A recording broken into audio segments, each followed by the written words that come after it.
Color TV. Color TV machiegni pacho ma eodwa.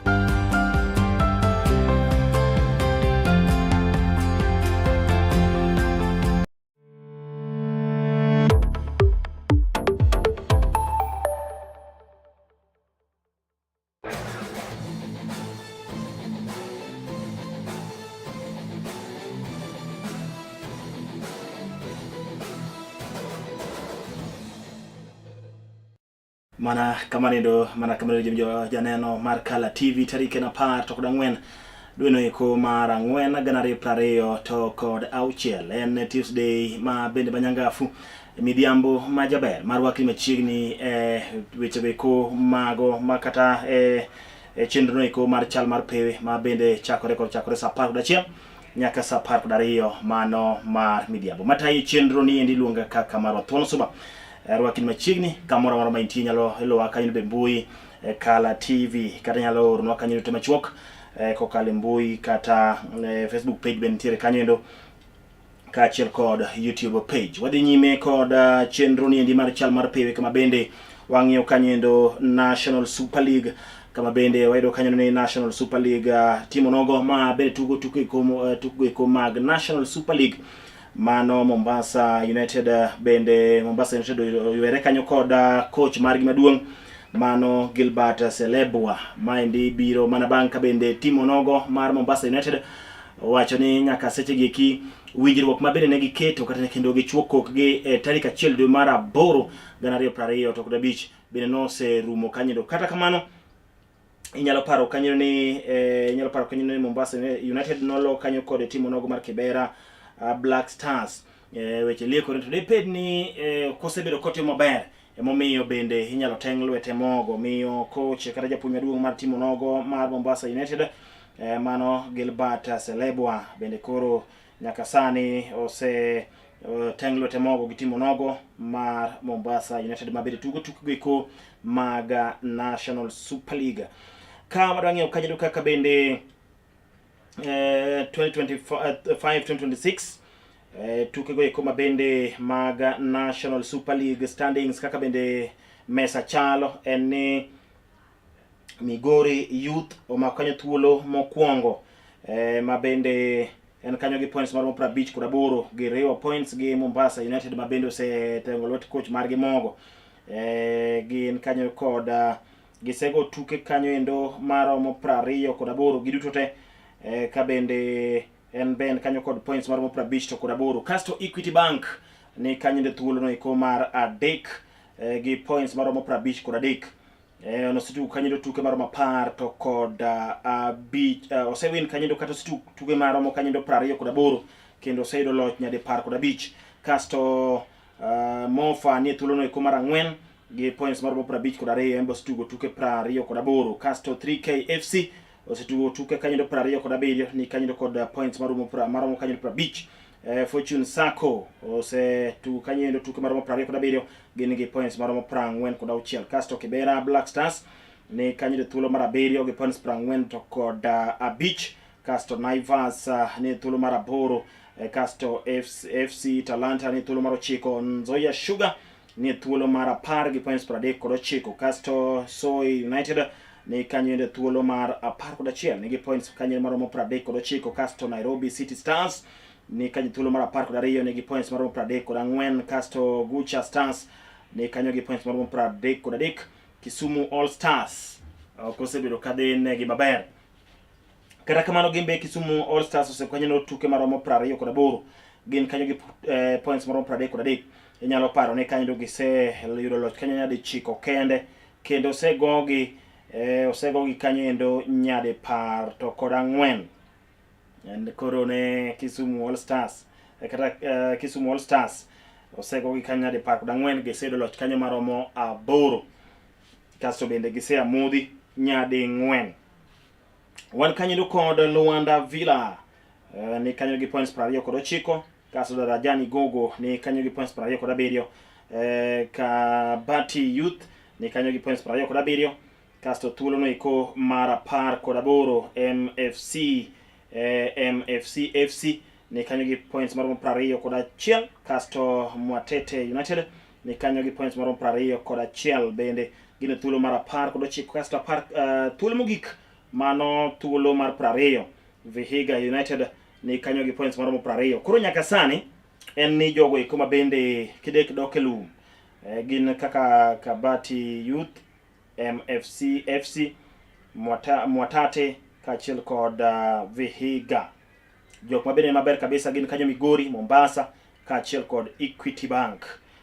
Mane kaka bende weche chalo kanyo endo yo moro makare kabisa. Kwa wele koda mago iko warango mago ma ginyalo paro ni nyaka sani Gor Mahia kaachiel kod Tusker de nyime en tugo man chakore kanyo saa 10 gi dakika 15 mar midhiambo, kendo en tugo ma bende dhi nyime nyaka sani. Gor Mahia oseneno matek e lwet Tusker kata lwet jonyuo Kong'o. Wadhi nyime wang'iyo mago iko mago mag ng'wech. Wayudo kanyo endo mago Kipkeino Classic. Emmanuel Wanyonyi ma bende en jang'wech mathiring'inyi kabisa e ng'wech go iko mag mita 800. Ma bende osebedo katimo maber kabisa, kendo nyaka sani en jalno iko ma bende osebedo katimo maber kabisa e ng'weje go iko mag mitas 800. Kama bende king'iyo kanyo endo tugo no iko ma bende dhi timore kanyo Nyayo Stadium tarik 24 dwe ni mar 4. Mano Kipkeino Classic. Thuolo no iko kata e kinde go iko ma bende dhi tugo kata dhi timo ng'weje go iko mag mita 1,500 gi 500. Mitas 1,500 gi 500. Emmanuel Wanyonyi dhi timo tuke gi eki e kinde mokwongo, kendo owacho ni en kanyo kod aikruok makare. Kama bende dhi rado kanyo endo kod jalo iko bende noyudo loch 2019. Mano iluongo ni Timothy Cheriot. Ma bende gidhi rakore go kanyo endo mag achiel kuom jong'wech ma bende gidhi rakore go kanyo endo. Tuke machal kamago eko dhi timore kanyo tarik 24 mar dwe ni Nyayo Stadium. Winjane kaka kata wang'ene kaka bende ikruok ma bende ket motelo, kaka bende negi timo training motelo ne tuke machal kamago eko mago mag Kipkeino Classic ma 2026 ma dhi timore Nyayo Stadium tarik 24 mar dwe ni.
Mane kaka weche chalo, kendo mane kaka oket kanyo ikruok moro makare kabisa kama bende timbe goeko kata mana jotug goeko wacho ni gisetimo ikruok makare mar neno kanyo endo ni giyudo kata gibede thuolo no eko maber. Kama bende Nyong'ong koro kete kind Emmanuel iluongo ni Emmanuel Wanyonyi kaachiel koda Timothy Cheriot.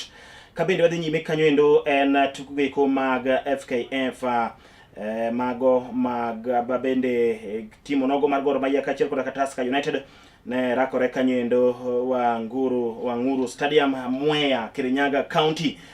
Tukego eko mag FKF. Ka bende japuonj maduong' mar timo nogo mar Gor Mahia iluongo ni Charles Okanor no lero kanyo endo maber kabisa kaka bende giseketo ikruok. Kata kamano ne giwacho kanyo ni Tusker United kata jo timno eko mar jo Nyuokwong kata jo Nyuokwong bende gimbe gin timno eko kata en timno eko mabende motegno kabisa. Nyaka sani dakika no eko mabende osedwanyore kabisa timo nogo mar Tusker United ni mbele gi gol achiel. Kendo king'iyo kanyo endo enoka kate morango kanyo endo yudo ka gol no eko no lo kanyo endo bende mana mayom tu. Ka bende wadang'ene kanyo to kane poka tuke machal kamagi ki ochakore en ang'o gine mabende ne timore kanyo endo winjane kaka bende japuonj maduong' mar timo nogo mar Gor Mahia Kogalo inyalo paro kanyo endo ni ok giwere kata kanyo gi points moko mang'eny. Gor Mahia Kogalo portelo kanyo endo e ligo nogo mapacho kanyo winjane kaka bende coach ne wuoyo Charles Neloso. We are on top of the league. We have a match at hand. We believe we will win. When we win, we have 5 points. And then we look forward to the coming matches. The next match, we'll look at him, prepare very well, and then we'll take it match to match. Mano kaka wechine chalo motelo ni timo kata tukego eko mago mag FKF ma bende ne gore ma bende ne timore kanyo endo chakre sapar mano eko mar midhiambo sapar daka 15 emane tugo no kindi tim mar Gor Mahia kaachiel koda Tusker ne chakore. Kasto bende wang'iyo kanyo endo kaka bende tuke ma bende biro mbele kanyo endo mag Premier League mago mag KPL Kenya Premier League tugo mar 28 chieng' tich abich tarik 17 timo nogo mar KCB rakore kod timo nogo mar Ulinzi Stars kochakore kanyo endo saa 9 mar midhiambo. Kasto AFC Leopards mano Saturday dhi rakore kanyo endo kod Kenya Police tukgo eko mabende timore kanyo Ngeso Nyayo Stadium. Ka bende tuge kind timo nogo mar KCB kaachiel kod Ulinzi Stars dhi chakore kanyo endo saa 9 Police Sacco kanyo kuma bende dhi goyo tuke machal kamago eko. Shabana ma bende wuok Bagusi kocha dhi rakore kanyo kod Kakamega Homeboys Gusii Stadium. Kasto Tusker dhi rakore kanyo kod Sofapaka ma bende ni piny kabisa ligo nogo mar mapacho kaindi Wanguru Stadium mano Mwea Kirinyaga County. Kasto Mathare United dhi rakore kanyo kod Bidco United, Kasarani Annex, kasto Sunday Murang'a Seals kaachiel kod Nairobi United. Kasto Gor Mahia chako rakore kanyo kod Bandari FC, Kasarani Stadium, Kariobangi Sharks kaachiel kod Mara Sugar dhi rakore kanyo ndo Police Sacco Stadium. Kasto Posta Rangers rakore kanyo kod APS Bomet FC mane kaka bende tukego eko mag KPL dhi chalo kanyo endo. Wawere koda mago eko wang'iyo mago mag FIFA Series kama bende wedon timbe maromo 4 omi kanyo endo thuolo mar yueyo. Timbego eko ma bende ting'o nyaka Australia, Malawi kaachiel kod Kenya mago timo bende omi kanyo thuolo go eko kata thuolo no ero mar yueyo. Kendo giyueyo Nairobi National Park mano ma bende ne kanyo tuke mag National Friendly ma bende no timore kanyo nyaka Ngeso mokadho ma bende tuke machal kamago no timore nyaka sani migi kanyo ndalo moko machuok ka bende nyalo paro kanyo ne gin kanyo Nairobi National Park kama bende ne gidhi kanyo yueye. Kendo japuonj maduong' mar Malawi opuoyo kanyo endo mokadho mowacho kanyo nyalo paro kanyo ne Kenya Capital City man kod National Park kata Nairobi National kata City maduong' man koda National Park Africa kaindi. Omiyo no migi kanyo yweyo kumotingo kanyo Australia, Malawi, Kenya. Kenya kaindi en Harambee Starlets. Wang'iyane kaka bende negiloso bang' ka bende no osemigi yweyo ka bende negidhi kanyo nyaka Nairobi National Park ka gineno kanyo lee kaachiel koda ka weche mamoko. Another good experience because some of the players, some of the group members have never been in the park. It's nice to be in the park. We went to Nairobi National Park, which is a very good experience for that matter.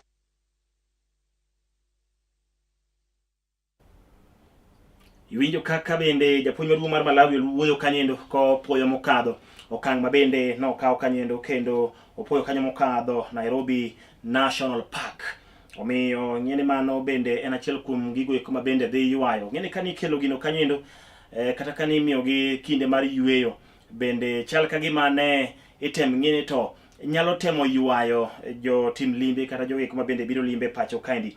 Wawere koda mago eko wadhi nyime kod chenro ni endi kama bende wang'iyo kanyo basketball kama bende wayudo kanyo ni nyar Kenya kaindi mano Madina Okot mabende okwany kaka jatugo mabende mabere mokadho kinde mabende no bedo namba 13 e tielo mokwongo mag tukego eko mag WNBA mabende mago ma okel kanyo koda mabende okel kanyo endo yomoro makare kabisa mane timore kanyo endo New York City kata New York.